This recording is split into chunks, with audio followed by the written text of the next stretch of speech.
but we're all praying for the best outcome, so we will do that. I want to thank everyone for being here with us today to discuss this important topic that is personal to a lot of people. I was given the task, I was given a bunch of jobs today, but one of them was to introduce the Vice President, and something happened where I found somebody who was a little bit more qualified than me to do it. So I want to call up Hannah, who's going to join me for doing this.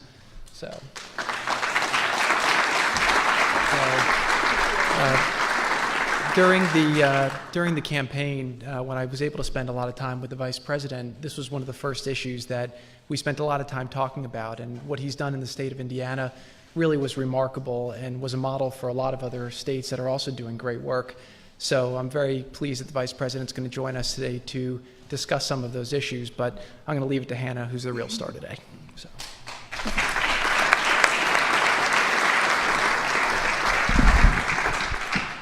Good morning. Thank you. It's an honor to be here today with all of you. Words cannot describe how grateful I am to see everyone here talking about a topic that is so close to my heart. I used to have a dream that I was with my dad, but we were surrounded by metal fences and metal tables.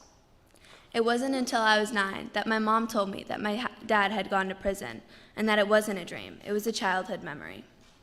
It turns out I'm not the only one with memories of having to visit a mom or a dad in prison. There are 10 million other kids in America who have had the same memory. All these kids want is to come home from school, eat a snack, and talk about their day. To have a mom or a dad at their ball game, or to hear them read a bedtime story and get a goodnight kiss. Incarceration has many negative impacts for children and families, and it often kicks off a vicious cycle. Children who grew up with parents behind bars are 6 times more likely to be incarcerated as adults. Children whose parents suffer from addiction are 8 times more likely to become addicted when they're adults. You're also much more likely to grow up in poverty. It makes you wonder, how can we break this cycle? As a kid, it is all very confusing to watch grown-ups fight over politics instead of helping people and solving these problems. And that is exactly why it is so meaningful that we are all here today to focus on the solutions, so we can break these cycles. People can get the help they need, and kids can be reunited with their moms and dads. To continue this conversation, it is my honor to introduce to the stage the Vice President of the United States, Mike Pence.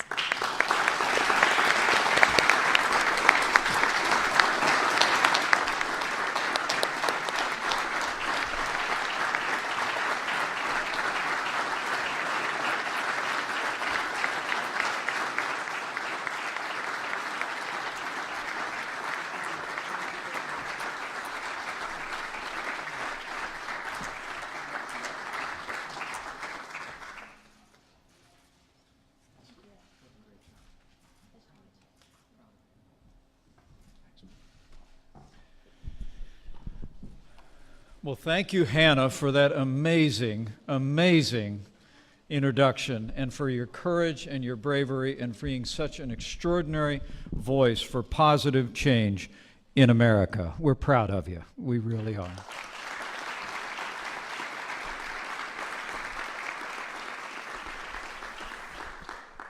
I was deeply moved, as I know you all were, by Hannah's reflections and the courage she and her mother have shown, and their willingness to lend their voice and their experience to this enormously important national debate. Before I begin, allow me to address the shooting that took place this morning in Santa Fe High School, Texas. The President and I have been briefed. We'll continue to monitor the situation, and we will make all federal resources available to first responders and school officials in the wake of this incident.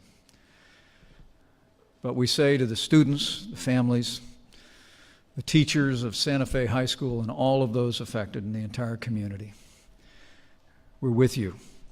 You are in our prayers, and I know you are in the prayers of the American people. To members of the Cabinet, Governor Fallin, Governor Martinez, members of Congress, to all the state leaders gathered here, to all those working with faith and compassion and conviction all across this country, it is my great honor to join you here today at this first ever Prison Reform Summit at the White House.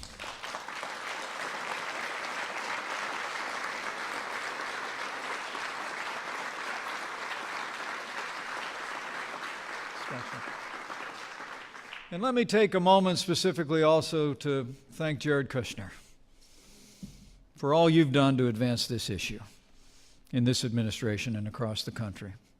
Jared, you've shined a national spotlight on prison reform as never before. You've brought together people from across the political spectrum. Because of your tireless work and inspiring commitment, I'm confident this will be the White House that reforms the American prison system for the betterment of all the American people. Would you join me in thanking Jared Kushner for his great compassion and his great work on this issue?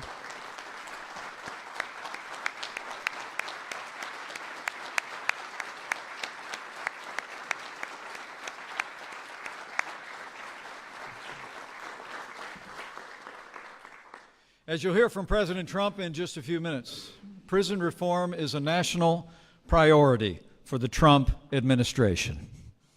The President made this clear in his State of the Union address when he said that we are fully committed, in his words, to help former inmates who've served their time to get a second chance.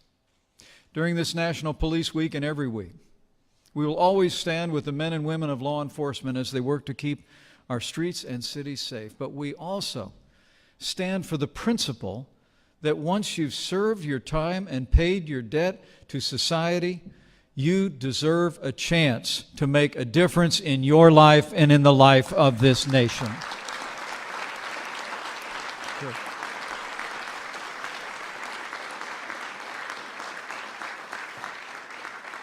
The President's already taken action on this issue. Earlier this year, he brought prison reform experts and governors to the White House to listen to their thoughts and discuss proposals and successes at the state level.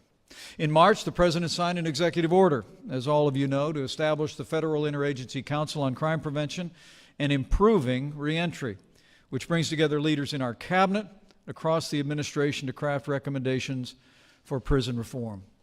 And the President also declared April Second Chance Month to, in his words, celebrate those who have exited the prison system and successfully re-entered society and encourage expanded opportunities for those who have worked to overcome bad decisions earlier in life and are willing to work hard to turn their lives around. By failing to offer effective pathways to personal reform, the truth is our current prison system too often misses an opportunity to help people lead productive and fulfilling lives once they walk through the prison gates and return to their communities. This makes our nation less safe. It drains the public resources, and it too often ruins too many lives. The statistics are really astounding. You just heard Hannah recite some of them. But the statistics that are most heartbreaking to millions of Americans are that every year, while 650,000 people leave America's prisons, within 3 years, 2/3 of them are arrested again. More than half will be convicted. 40% will find themselves back where they started, behind bars. It is a cycle of criminality. It is a cycle of failure. This is truly a crisis. It's also a crisis of public safety. It's driven by poor choices, let's be clear. But I believe, as the President does, that it's also compounded by a lack of opportunity. We will continue to support law enforcement and hold accountable those who break the law. Make no mistake about it. But we will also recognize that too many ex-offenders feel that they have nowhere else to turn but back to a life of crime once they leave our prison system. Recognizing this is why our administration is working tirelessly to identify and promote the reforms that will give current prisoners the training and the skills they need to choose and chart a path of self-sufficiency and success. We're looking for programs that are grounded in evidence, proven to work. And as the experts in the room here know, there's a remarkable range of possibilities in that category. They include programs that address mental health and drug addiction, as well as those that provide job training and mentorship. Some are run by government agencies, while others are organized by community groups, by nonprofit organizations, and faith-based organizations. President Trump has already called on federal, state, and local prison systems to move forward with the best reforms, whatever they may be and whatever the source, public or private or faith-based. Our administration has been inspired by states like Kentucky and Kansas that have already shown how reform can improve public safety and prisoners' lives.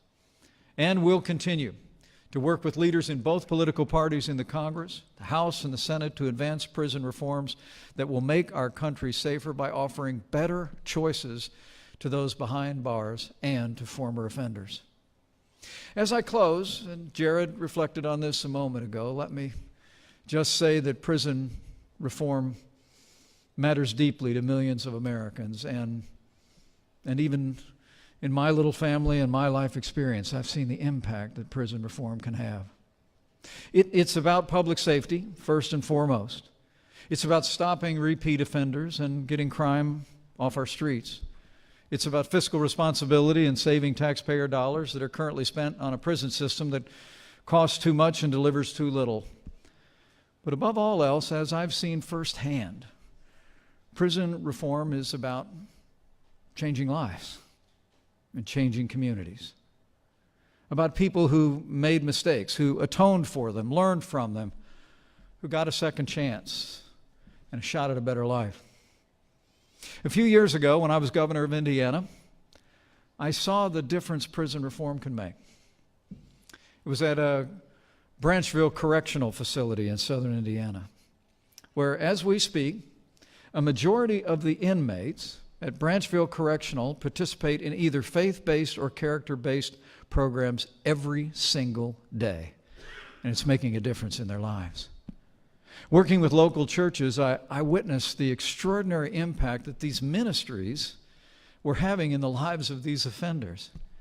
And with a combination of workforce training in the same facility, we were not only creating the tools for their hearts to change, but we were giving them the ability to re-enter communities and have the kind of relationships in the communities that created pathways for gainful employment. I mean, truthfully, it was remarkable to watch.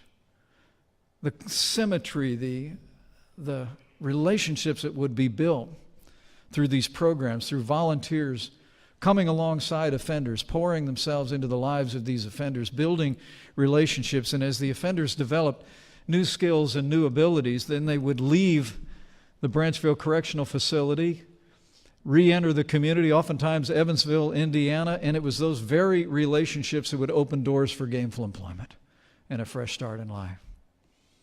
I mean, I witnessed in our prisons what I've known throughout my life. Changed hearts mean changed lives.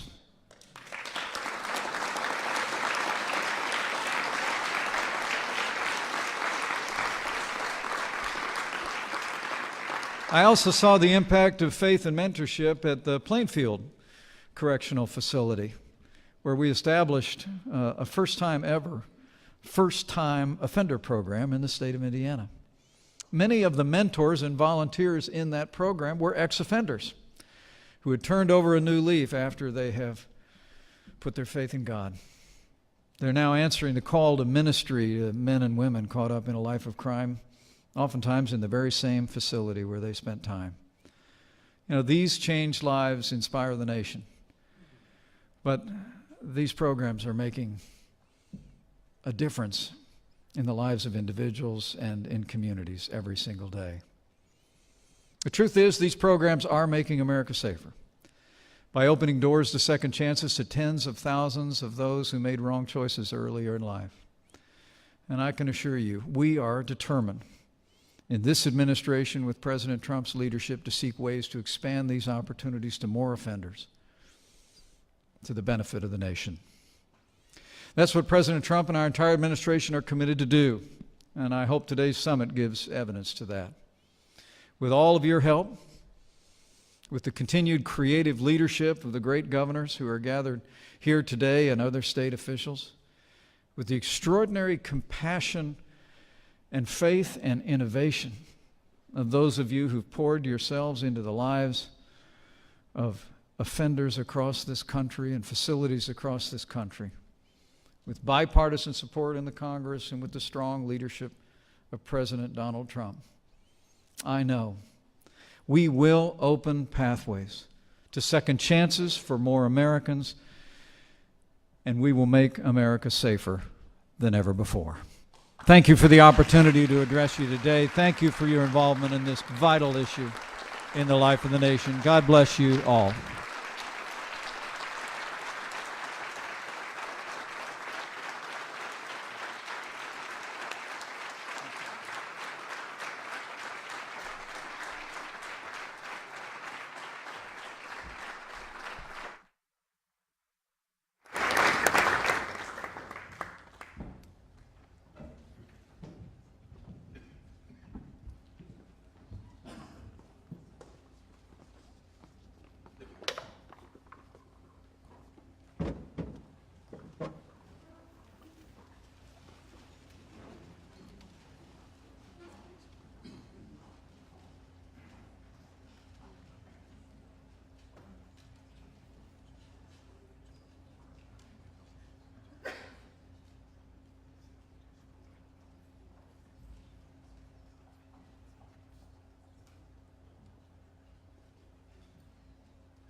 Ladies and gentlemen, Secretary Rick Perry, Brooke Rollins, Van Jones, Jared Kushner, Topeka Sam, and Jessica Jackson Sloan.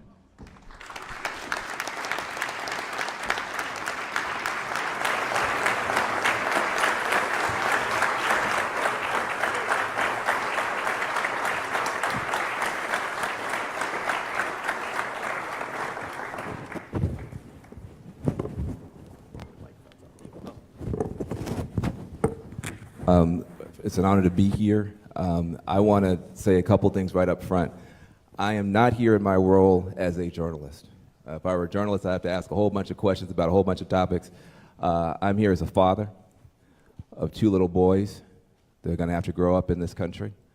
I'm here as a concerned citizen, and I'm here as the president of the Dream Corps. We work on criminal justice. I've been working on it for 30 years.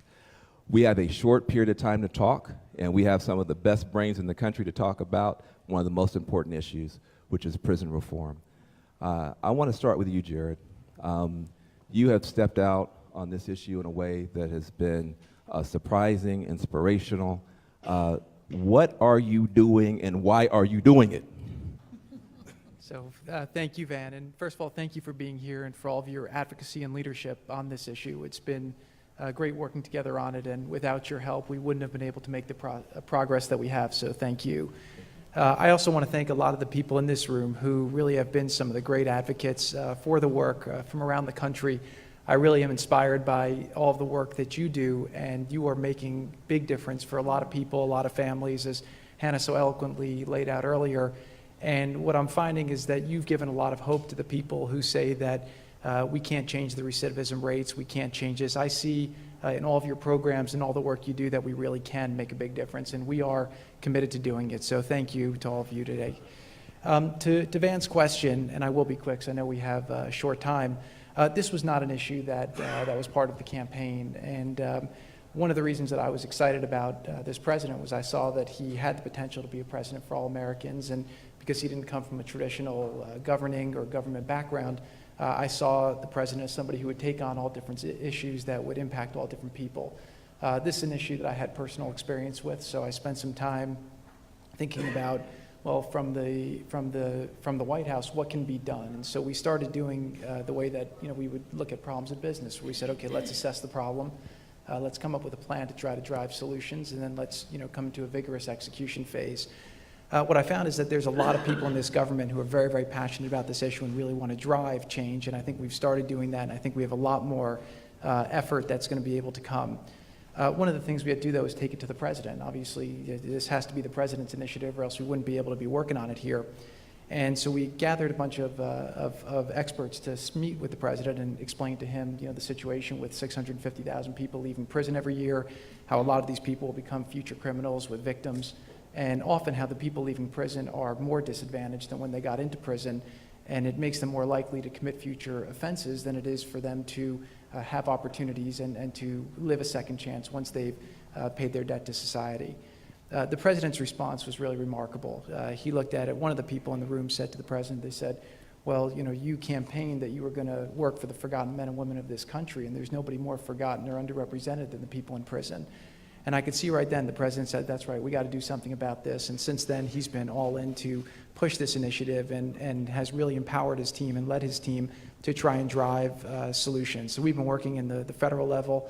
We're working on the state level with a lot of the great governors who are here today, and with a lot of you who are really, in the field doing great work. So that's how we got here. That's why we're doing it, and we believe we can make a lot of progress. What are some of the things that you're focused on making happen? I know that you've got a lot of activity going on. People may be just curious, what are you moving forward?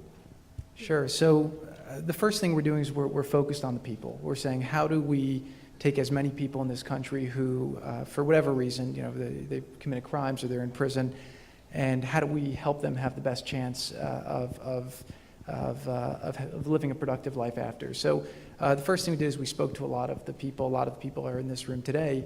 And what we saw is that it has to be a holistic solution, right? So if you just help somebody get a job, or if you just help somebody with addiction or whatever it is, it's a less likely of achieving the right outcome than if you do them all together. So we really want to make sure that we have all the best practices together. Another thing that the Attorney General has been a great leader on is making sure that all the programs that we're working on are evidence-based. So we're focused at the federal level, where we only have 8% of the country's inmates, but we're working on legislation in Congress now, which just got out of the Judiciary Committee, 25-5 vote, which is very, very bipartisan for this climate, which we were quite pleased with. Then we're working on the Reentry Commission, where the new director of the Bureau of Prisons, General Lynch, has been working with Attorney General Sessions to look at all the different changes they can make in the prisons. And we're also working with all the faith community and all the different advocates throughout the country to try to go into the state and local prisons. The single biggest thing that we want to do is really define what the purpose of a prison is. I think that that's undefined right now in this country. Is the purpose to punish? Is the purpose to warehouse? Or is the purpose to rehabilitate? And our view is that a lot of the people who are in prison today, they will be getting out at some point. I think it's 95+%. So we feel like we have a duty to try and help them figure out how to make themselves better, so that when they re-enter society, they have a higher probability of getting jobs and of being productive citizens than they do of committing a future crime. So that's really what we're trying to do. And there's a lot more to do, but trying to do it in a short time frame. Last question for you, and then we'll get to others. Why not do everything, though? I mean, you're doing prison reform. Some people say, why not do also criminal justice reform, sentencing reform? Why not take on the whole system? It seems like you're starting a little bit more narrowly. So sentencing reform is something that people still have different opinions on. And what we've seen is that they've been trying to do that at the federal level for, I think, 8 years. They've been trying to do sentencing reform and prison reform. And what they've done is nothing, because they haven't been able to pass it through. And there's a lot of really great people working on it, and I'm very appreciative of the efforts that they've made, because without those efforts, we wouldn't be here today talking about this, because they've started the dialogue and the discussion.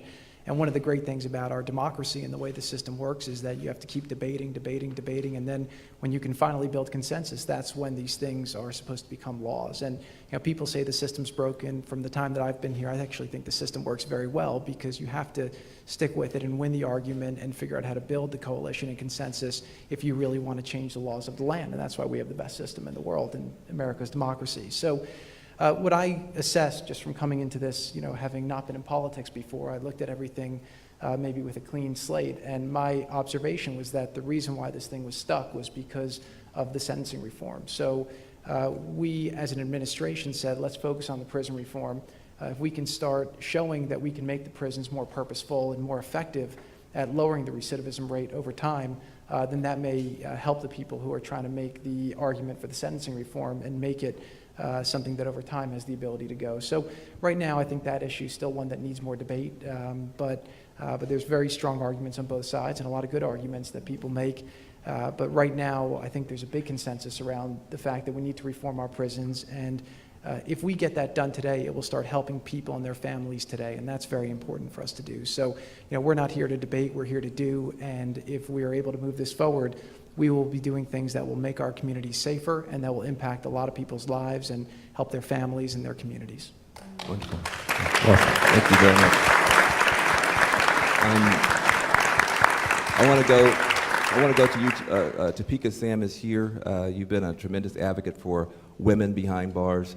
That is apparently a part of this push, trying to make things better for women. Why is that important? Well, thank you. Thank you for having me here today, and thank you for all of you being here. Well, I first want to just lift up some of the women who are in the room, who are formerly incarcerated, who are advocates and activists, who are doing the work. So if you would either stand or just raise your hand, because I'd like you to be acknowledged, because it's a tremendous, tremendous feat every day after experiencing trauma to continue to use that trauma to change lives.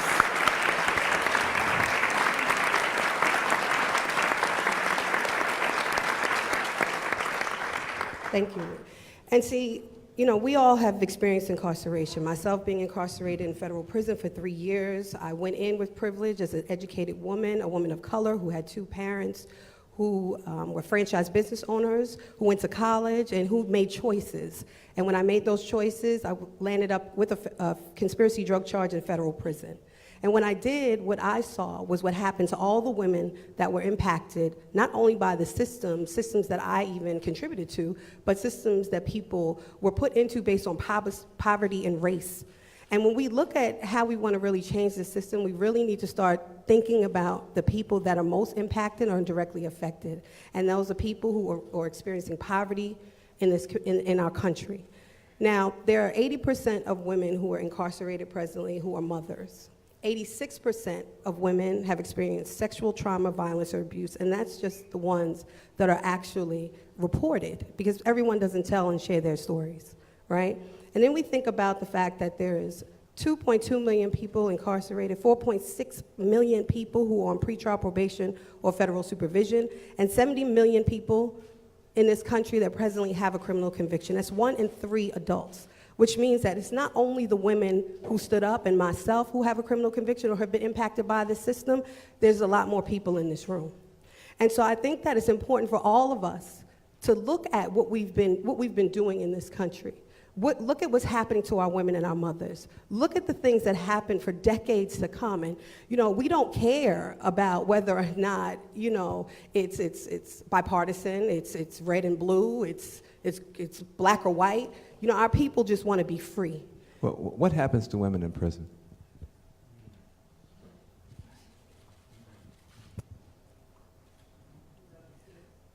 Women are victimized and traumatized over and over again. We've experienced sexual violence and abuse, and then we have to be subjected to having male guards watch us undress just because they want to. It's no threat. We have to ask for pads or tampons when that is a natural thing that we have to go through, right? And then when we have to pay for them, we have to pay for them at the same amount that we do in the street, yet their jobs are only being paid for $5.25 a month. Women who have children have to decide whether or not they're going to call their children at home or buy toothpaste. And how do you expect the children not to be impacted in a way when these things are happening? I mean, I'm a person that just gets graphic just to give details, and as a woman, myself, I had uterine fibroids, and I had to go through a myomectomy.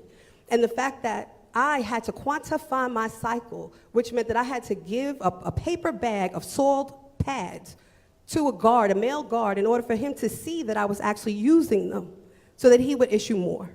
And I had resources. I had family support. And you have to think of the hundreds of thousands of women who don't, and how this impacts their children.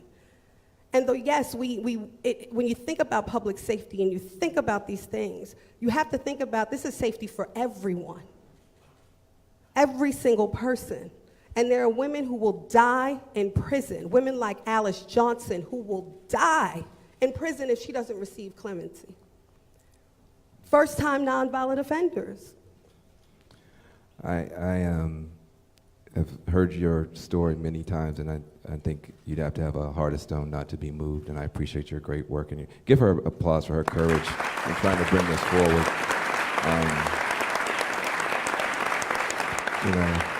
It's tough. It's tough. Yeah, very, very good. Thank you. Thank you for your courage. Thank you for your courage.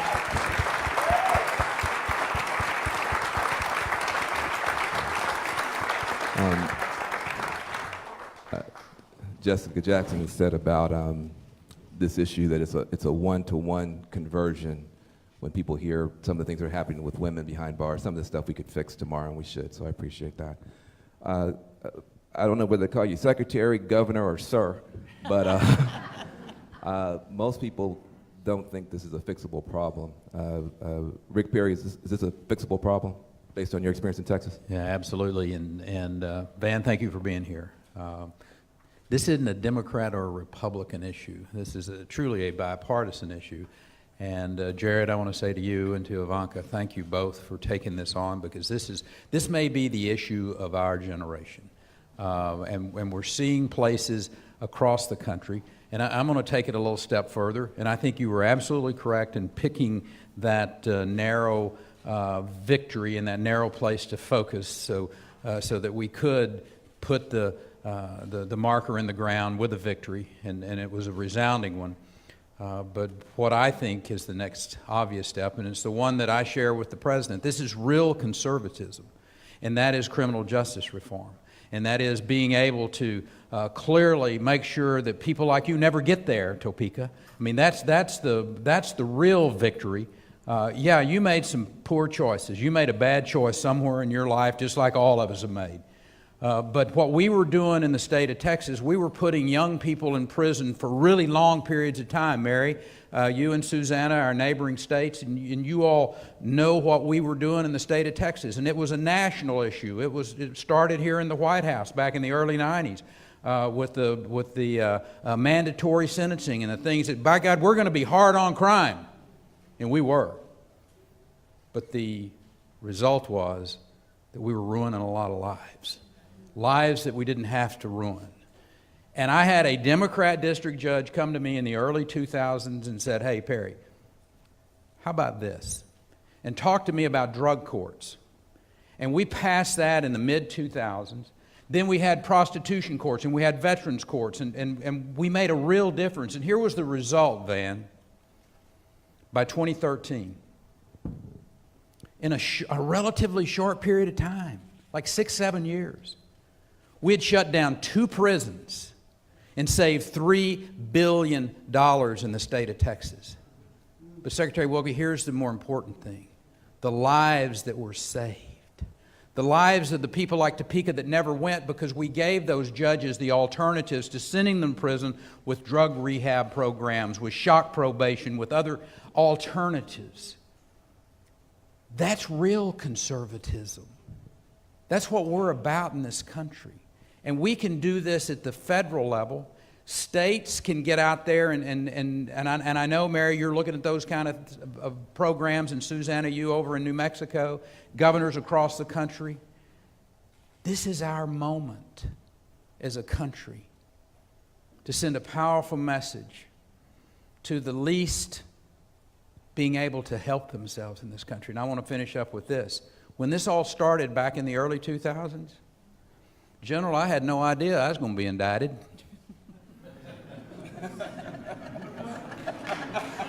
But I was. So this became really personal for me. And the grand jury system became really personal to me about how it's abused. Erica Dockery in Houston, Texas.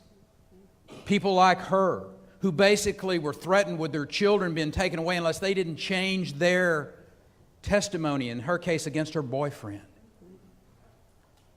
This lady, March the 2nd of this year, in a civil rights case in Houston, Texas, it was clearly shown where the district attorney's office knew about the information that would have clearly shown that her boyfriend couldn't have killed that police officer because he was asleep on the couch. But it was kept away from that grand jury. It was kept away And those types of grand jury reforms in the states, we've got to be courageous to stand up and do. And Brooke and the Texas Public Policy Foundation, they were on the lead of that in Texas, and I'll promise you, Texas, we're going to be back. We're going to be back in 2019, and we're going to talk about these criminal justice reforms in the states and at the federal level, and America is going to be a better place because of what Jared and Ivanka and people like Van and Topeka and you all have worked on together. I mean, God bless you. I'm in the fight. I'm going to add for just a minute. Woo! I want to add to our great governor, Secretary Perry. My name is Brooke Rollins, as the governor mentioned, but I'll be joining Jared and the Office of American Innovation and Ivanka at the White House in just 2 weeks' time. Give her a It's round of my applause great for that. honor. That's a Well, big deal. no, That's a big no, no. deal. I'm so pleased. The governor told the great story of Texas, and Governor, not to correct you, but we're now at 8 prisons closed in Texas. But here's what's really, not 2, but 8. But see, this is what happens, I know. But more importantly than that, the crime rate in Texas is down 30% since we've done that. Texas's population has doubled, exploded because of our great job growth, thanks to a great leader. But as far as the prison reform system goes, we've closed down 8 prisons. We have completely changed licensing laws and probation laws. Secretary Acosta, I know in Miami, you implemented the first veterans court in the country. These things all make a tremendous difference, and we are a country of second chances, and we are a country of redemption, but we're also a country about public safety. And that's the beautiful thing about what we're trying to do, what we've done in the states, but now at the federal level, what we're working to do is this will help decrease the crime rate and keep our communities safer. So that's an important point too. Thank you. Thank you all for having me here. Well said. Well said. I'll go to you last, Jessica. You and I get a chance to work together on your Cut 50 campaign. You are a Democrat. This is not a bipartisan moment overall, but on this issue, there seems to be a little bit of a bipartisan thaw. Why do you think that Democrats should be working with Republicans on this? And what can we do to make sure that when people do come home, they come home and do well and keep this momentum going? Well, first, thanks for having me here and giving us this opportunity. I am so excited to see this continued bipartisan effort, an improved bipartisan effort. It feels like it's gaining momentum on this issue. I think for me, it's personal why we need to come together. When I was 22, my husband was sent to prison. I found myself standing in a courtroom holding our 2-month-old daughter, who's now quite a bit Hannah, bigger. right and there, the superstar. introduced the vice president earlier. But at that time, you know, all I wanted was for my husband to come home. I didn't care if it was a Democrat that passed some policy or a Republican that passed some policy. And I remember once I started to learn about the system and learn how the political division was getting in the way of progress and ripping apart families across the country. All I wanted to do was see people reach across the aisle. We all know somebody who's been impacted by incarceration. Now, maybe it's your best friend, maybe it's your husband, maybe it's yourself, maybe it's the guy down the street. We all know somebody who's been impacted by incarceration. We need to focus on empowering people who have been incarcerated to come home and be a part of the solution. Help us figure out how can we actually address some of the underlying reasons people are committing crime: mental illness, drug addiction, poverty. How can we use the voices of those who have been through the system to improve it? So you say, how can we start bringing people home and make our streets safer, which should be the goal for all of us? You know, we need to start by looking at what's really broken. When somebody comes home from prison, what is their current experience? In most states, they're given $50 and a bus ticket and told, okay, good luck. I hope you do well. And this is after years of being inside of a prison where they probably are not getting the resources or the help they need to rehabilitate. So we need to start by having a real conversation about housing for people coming home from prison, about how do we get them jobs, and how can we improve their lives as they're coming home and support them in succeeding. Very good. Well, first of all, give this panel a round of applause. I want to say a couple of things. This isn't just for show. About half the people in this room were working this morning together in real working sessions trying to figure out how to solve real problems together, and we're going to keep working together. And I just want to say, as a proud Democrat and a strong progressive, both political parties have core values. For Republicans, liberty is a core value. Limited government, individual rights, that is a core value that's being, I think, challenged now with too much incarceration. And Democrats have a value around justice and making sure the little folks don't get mistreated. That value is getting run over too. If we can't get together for liberty and justice for all, if we can't get together for liberty and justice for all, something's wrong with this country. We're going to do something on this issue. We'll fight about everything else, but on this issue, let's get together. Thank you very much.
Ladies and gentlemen, the President of the United States.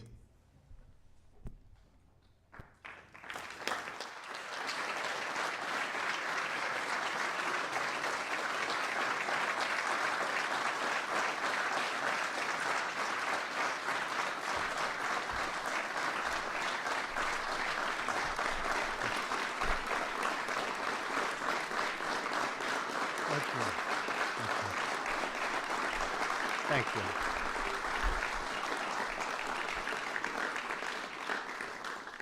Thank you very much.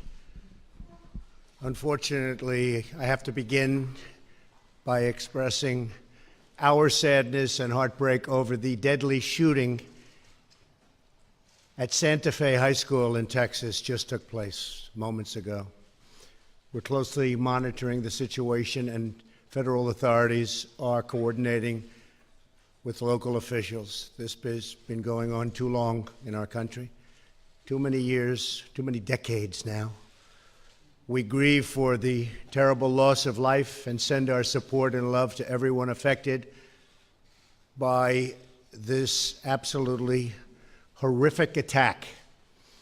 To the students, families, teachers, and personnel at Santa Fe High, we're with you in this tragic hour, and we will be with you forever. My administration is determined to do everything in our power to protect our students, secure our schools, and to keep weapons out of the hands of those who pose a threat to themselves and to others. Everyone must work together at every level of government to keep our children safe.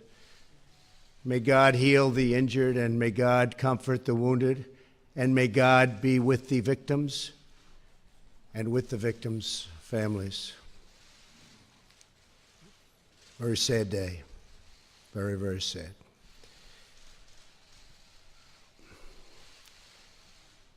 On another note, very positive note, I'm honored to be here today with so many leaders from across the nation who are committed to the crucial issue of prison reform. Joining us today are several members of my cabinet who are working diligently on this issue.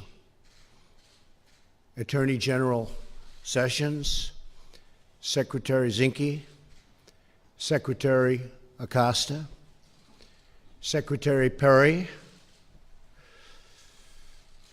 Secretary DeVos, and Acting Secretary Wilkie, who, by the way, has done an incredible job at the VA, and I'll be informing him in a little while, he doesn't know this yet, that we're going to be putting his name up for nomination to be Secretary of the Veterans Administration.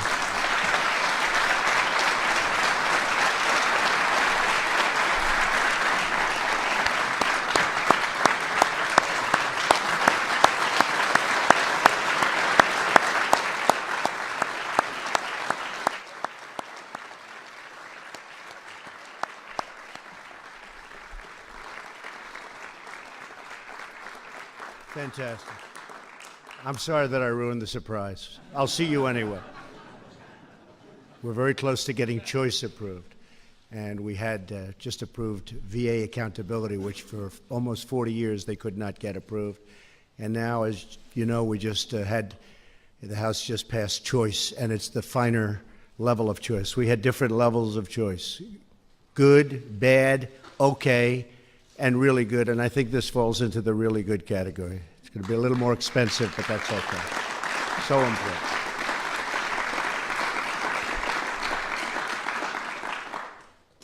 So we are we have so many terrific partners working on what we're doing and the reason we're here, prison reform, at the state level, including two who are with us today who have really been active, feel so strongly about it. Governor Mary Fallin and Governor Susan Martinez, you've been fantastic. Okay.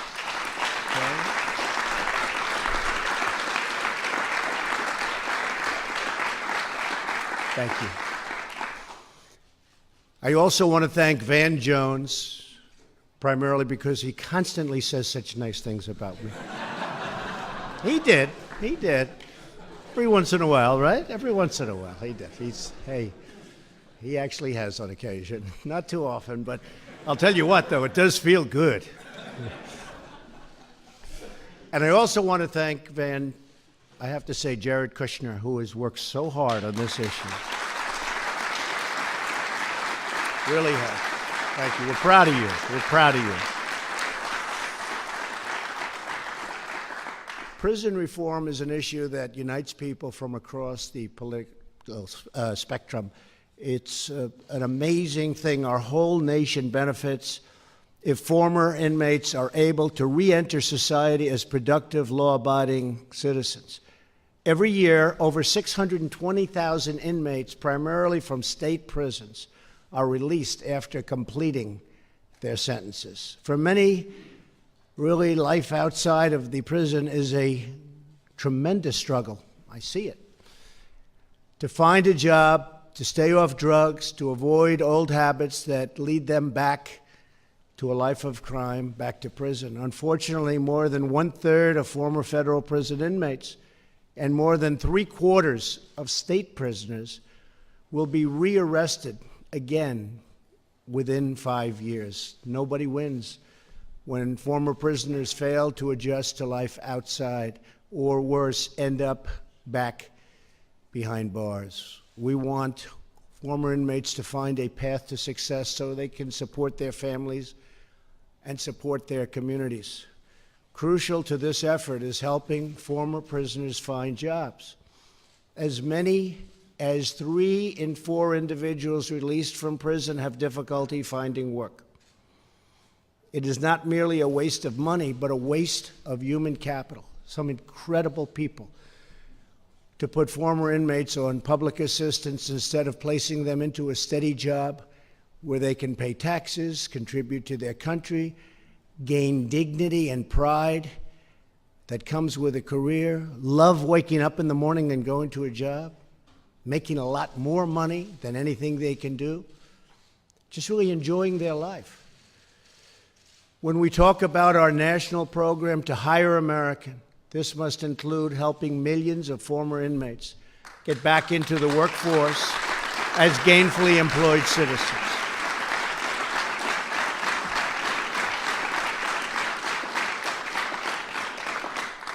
At the heart of our prison reform agenda is expanding prison work and the programs so that inmates can reenter society with the skills to get a job.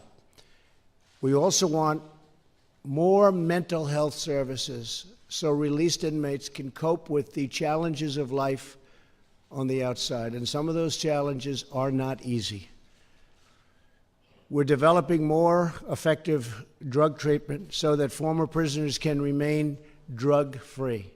Drugs are playing a tremendously big role in our lives, in so many lives, not only having to do with prisoners, but having to do with people that never thought they'd be addicted, that never thought they'd have a problem like this, that are having a really hard time coping. Drugs.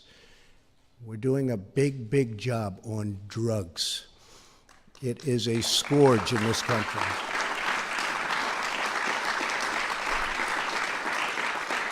In this effort, we are not just absolving prisoners of their central role in their own rehabilitation.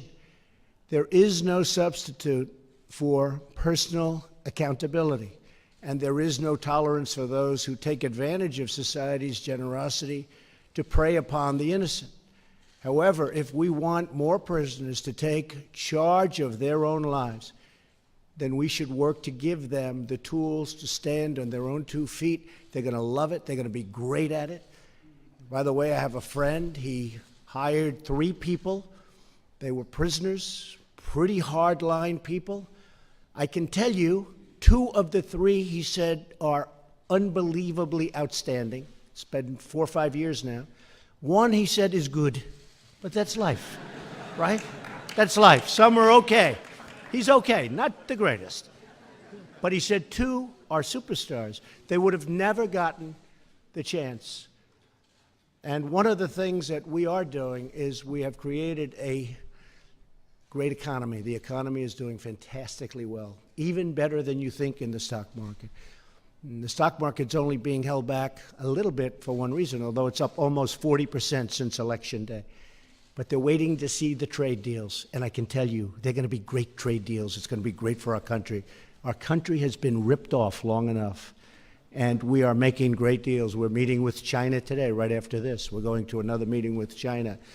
They've been taking out hundreds of billions of dollars. That's not good for people that get out of prison, and that's not good for people that have never been in prison. That's bad for our country, and we're changing it around. We're changing a lot of those horrible trade deals where they take our jobs, they take our money. We end up with no money, no taxes, no employment. Not a good combination.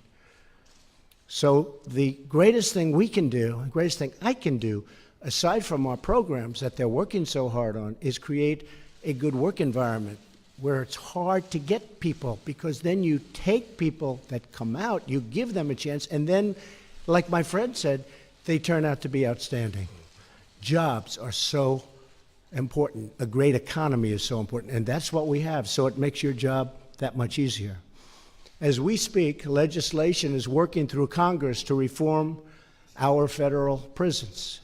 My administration strongly supports these efforts, and I urge the House and Senate to get together, and there are a lot of senators, a lot of Congress people that want to get this passed, work out their differences, get a bill to my desk. I will sign it, and it's going to be strong. It's going to be good. It's going to be what everybody wants. You're all in line, I think. You're all looking for the same thing. So we're going to have something that's going to make you very proud, really very proud. We want, like we do with Veterans Choice, we want the finest prison reform that you can have anywhere, the finest. That's very important. You make sure you both agree, okay?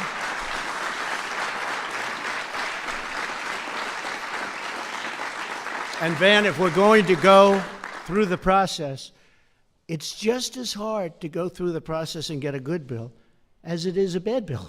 So let's get it right. Will you please make sure, okay? And if you see something you don't like, call me. We'll get it changed before we sign it and have to go through the whole process again, all right? We'll do that. You all know what I mean, right? Working together, we can restore the rule of law, keep dangerous criminals off our streets, and help former inmates get a second chance at life, and a second chance that many of them will really succeed at, if only given the chance. America is a nation that believes in the power of redemption. America is a nation that believes in second chances and third chances in some cases, and I don't know, I guess even fourth chances. I don't know about that. That's where I think you and I may differ. You know, we'll go 2 or 3, but maybe we will go that extra length, okay? It's a little more liberal in that way, but that's okay. But we're both well-intentioned, I can tell you that. And America is a nation that believes that the best is always yet to come. I want to, again, thank everyone here today, very special people, very important thing that we're doing. This has never been done in our country. It's never been done. We're going to give people that chance, and we're going to give people a chance at great success. A friend of mine told me that when people get out of prison, they're all excited, and then they go, and they have that stigma, they can't get a job. People don't want to hire them. They can't get that chance. And when they do, in many cases, not in all cases, but in many cases, they just turn out to be outstanding, better than other people. So we're going to make our communities more secure, and we're going to make our country more prosperous.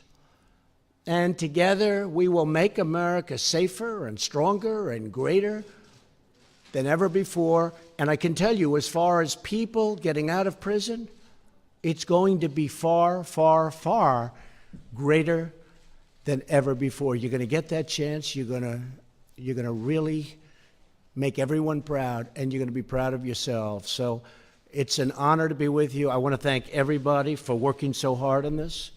It's so many of the people I recognize in the room. This is literally their most important thing. We have so many different things. Economic development, this is literally, and I can speak for at least 5 or 6 of the people I see, this is literally the most important thing they work on. So it's an honor to have helped, and we're going to get something that's really going to be outstanding. It will be the best of its kind anywhere in the world. That I can promise you. It really will, okay? So God bless you all. Thank you. Thank you.